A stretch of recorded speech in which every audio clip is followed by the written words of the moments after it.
तो बहुत ही बड़ी और बहुत ही दिलचस्प बैठक ये होने जा रही है। आपको पूरा समझाते हैं ये सुपर लीडर्स की जो बैठक होने जा रही है, इस बैठक के मायने क्या हैं और आप समझिए ये जो यहाँ पर लिख कर के आ रहा है। देखिए, जिनेवा के स्विस विला में बाइडेन पुतिन के बीच में बैठक है। पहले इस बात को समझिए कि जिनेवा में हो रही है और जिनेवा बहुत ही महत्वपूर्ण है।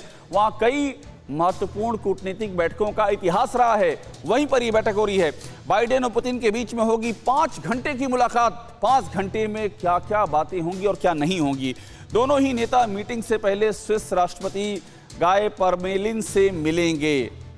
तो पहले स्विस राष्ट्रपति से उनकी मुलाकात होगी और उसके बाद इन दोनों ही नेताओं की मुलाकातें होंगी। और ये जो मुलाकात है ये बहुत ही ज़्यादा इस पर निगाहें लगी हुई हैं। इसके मायने क्या हैं? हमारे साथ में अशोक सज्जनहार जी जुड़ रहे हैं, पूर्व राजनयिक हैं, और सबसे अहम बात यह है कि उनका जो तजुर्बा है वो तजुर्बा तमाम मुद्दों पर हमारे लिए बहुत काम का होता है। हमारे साथ में देखिए रोहित भी जुड़ रहे हैं, हमारे संवाददाता अमेरिका से, और हमारे विदेश मंत्रालय देखने वाले संवाददाता मनीष झा भी जुड़ रहे हैं, जिन्होंने बाकायदा कवर किया है कई बार अमेरिका जाकर के इन सारे घटनाक्रमों को। सबसे पहले एम्बेसडर सज्जनहार, आपके पास में आऊँगा। 5 घंटे की ये मुलाकात है और सबकी निगाहें लगी हुई हैं, और एक बैकग्राउंड है। बैकग्राउंड ये है कि जब से बाइडेन ने सत्ता संभाली बहुत तल्खी रही। किलर, हत्यारा, ये शब्द का इस्तेमाल किया बाइडेन ने, एम्बेसडर सज्जनहार, और उसके बाद दोनों ही देशों ने अपने अपने एम्बेसडरों को वापस बुला लिया और अब ये मीटिंग होने जा रही है। तो आपकी नज़र में इस मीटिंग का सबसे जो तात्कालिक असर है वो क्या समझ में आता है आपको? देखिए, सबसे महत्वपूर्ण बात तो ये है अभिषेक, जो कुछ भी कहा हो, किलर कहा हो वगैरह, और पुतिन ने भी उसका उसी लहजे में जवाब दिया।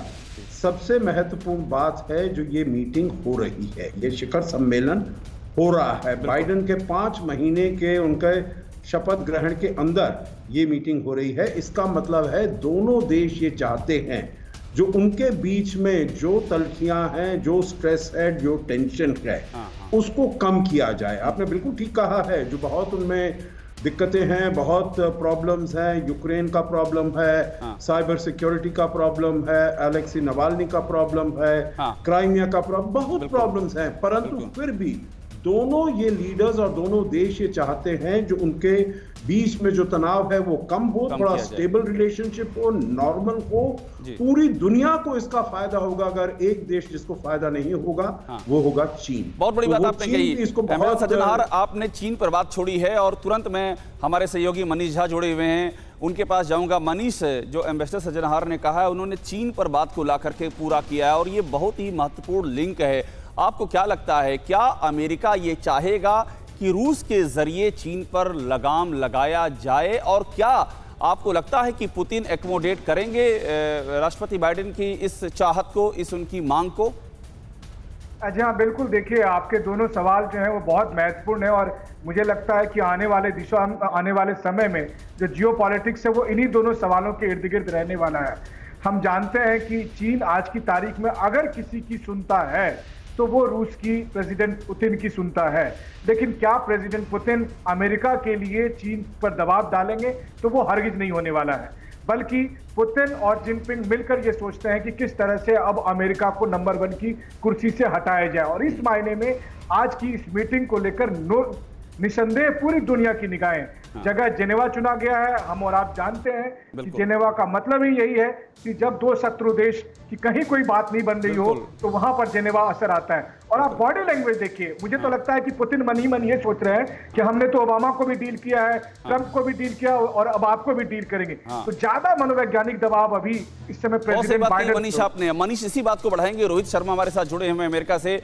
रोहित, जो मनीष ने दबाव की बात कही है, ये जरा इसको एक्सप्लेन कीजिए, क्योंकि 2016 का जो चुनाव हुआ अमेरिका में, उसमें ये आरोप लगा कि वो पुतिन के इशारे पर ट्रंप को जीत मिली है, और सबसे अधिक आरोप लगाया जिस व्यक्ति की पार्टी ने, वही इस समय राष्ट्रपति बने हुए हैं, जो बाइडेन पर कितना दबाव है इस मुलाकात को लेकर के? अमेरिका में किस तरह की प्रतिक्रियाएं हैं? अमेरिका में लोग क्या उम्मीदें लगा के बैठे हैं कि इस मीटिंग से क्या हासिल हो जाएगा? देखिए अभिषेक, बहुत ज्यादा ये देखिए, जब भी अमेरिकन प्रेसिडेंट और रशियन प्रेसिडेंट मिलते हैं तो ये एक वर्ल्ड इवेंट होता है। वर्ल्ड वॉर 2 के बाद से हमेशा जब भी मिले हैं इतनी ही स्क्रूटनी रहती है। लेकिन जिस तरह की बातें हमने पिछले 5-6 सालों में देखी है रशिया की तरफ से, जैसे कि आपने इलेक्शन इंटरफेरेंस की बात की, ये जाहिर था कि रशिया ने इंटरफेयर किया अमेरिकी इलेक्शन में। उसके बाद अब आज जो मुद्दा है, आज जो सबसे 2 बड़े मुद्दे हैं, उसमें से एक सबसे बड़ा मुद्दा है साइबर सिक्योरिटी का। पिछले 6 महीने में जब से जो बाइडेन आए हैं, तब से अमेरिका में बड़े बड़े लेवल के साइबर सिक्योरिटी क्राइम्स रशिया की तरफ पॉइंट करते हैं। कॉलोनियल पाइपलाइन का मामला हो या फिर सोलर विंड हैक्स का हो, तो यहाँ के जो जितने भी बड़े राजनेता हैं, जितने भी जानकार हैं, वो चाहते हैं कि Joe Biden cyber security, cyber space के बारे में उनसे बात करें, उनसे कहें कि हमें इस तरह की चीजों से दूर रहना चाहिए। साथ ही साथ देखिए और भी बड़े मुद्दे हैं। नॉर्थ कोरिया एक बहुत बड़ा मुद्दा है, ईरान का न्यूक्लियर, ईरान बड़ा मुद्दा है। बिल्कुल ठीक कह रहे हैं आप। और रोहित, एक बार मैं एम्बेसडर सज्जनहार के पास फिर से चलूंगा, क्योंकि उन्होंने जो चाइना का जिक्र किया था। जब चाइना की आप बात करते हैं तो आलम यह कि हिंदुस्तान में हर एक की निगाहें जम जाती हैं कि ये क्या होने जा रहा है। एम्बेसडर सज्जनहार, ये बताइए कि जो चीन के साथ जो एक बड़ा इशू है जो फिगर कर रहा है, आपने अलेक्सी नावल्नी का नाम लिया, वो सब इशू हैं, लेकिन आपको क्या लगता है कि इस मुलाकात का चीन के मसले पर कितना असर होगा? चूंकि अभी देखिए गलवान की पहली एनिवर्सरी बीती है, तनाव अभी भी जारी है, हम भारत की बातें कर रहे हैं, तो कितना असर पड़ेगा बाइडेन और पुतिन की इस मुलाकात का चीन के संदर्भ में? और भारत भी एक बड़ा की प्लेयर है इस पूरे घटनाक्रम में। हाँ, बिल्कुल ठीक कह रहे हैं अभिषेक। और इसमें मैं ये कहूँगा जो चीन के ऊपर सबसे ज़्यादा इसमें असर पड़ने वाला है, उस तरीके से नहीं जैसे अभी मनीष बता रहे थे, क्योंकि देखिए पुतिन कभी भी चीन के ऊपर दबाव डालने के लिए राजी नहीं होंगे। परंतु इस मुलाकात का मतलब ये है अभिषेक, जो अगर अमेरिका और रूस के बीच के संबंध थोड़े बेहतर हो जाते हैं, थोड़ा तनाव कम हो जाता है, स्टेबलाइज हो जाता है, नॉर्मल हो जाता है, तो पुतिन का, रूस का और चीन का जो इतना गहरा संबंध है वो थोड़ा सा ढीला पड़ जाएगा, क्योंकि पुतिन को चीन की इतनी आवश्यकता नहीं पड़ेगी।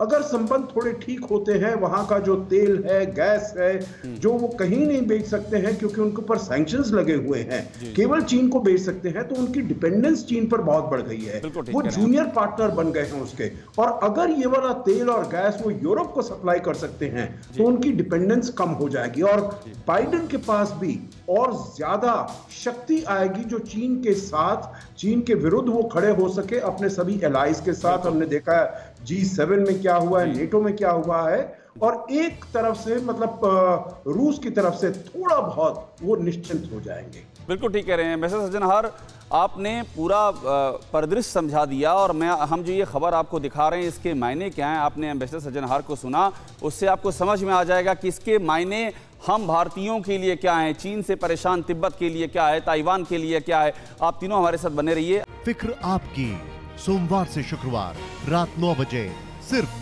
TV9 भारतवर्ष पर।